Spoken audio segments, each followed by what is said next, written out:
spécialistes de la communication en situation de crise redoutent de recevoir ce genre de coup de téléphone. Bonjour, je vous appelle parce que j'ai trouvé vos coordonnées sur internet. Écoutez, voilà, je dirige une entreprise qui fabrique des produits chimiques et on vient d'avoir un accident dans une de nos usines.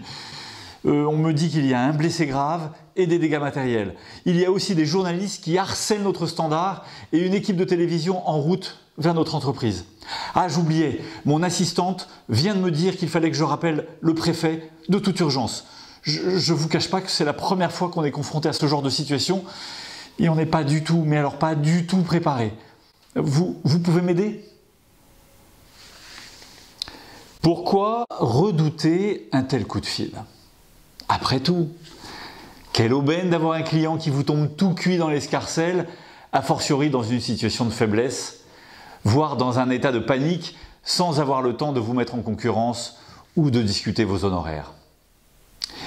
Parce que l'honnêteté oblige à dire que face à une crise, si une entreprise n'est pas un minimum préparée, elle aura beaucoup de mal à s'en sortir, quelle que soit l'énergie, la bonne volonté, l'engagement et même le talent de son équipe de direction.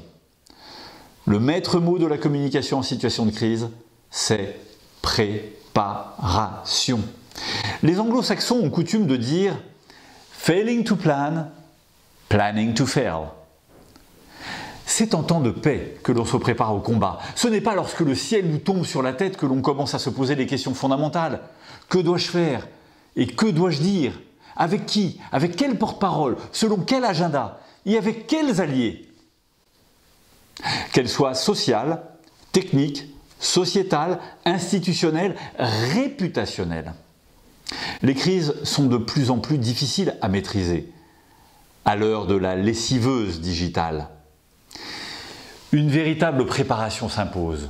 Préparation en termes de veille, d'organisation de la cellule de crise, de cartographie des risques et des publics, de circuit de déclenchement d'alerte, de définition des messages, de formation des porte-paroles, etc. Avec 2 règles clés: accepter la rigueur de la méthode et se méfier de son intuition et de ses réflexes qui peuvent être de très mauvais conseillers.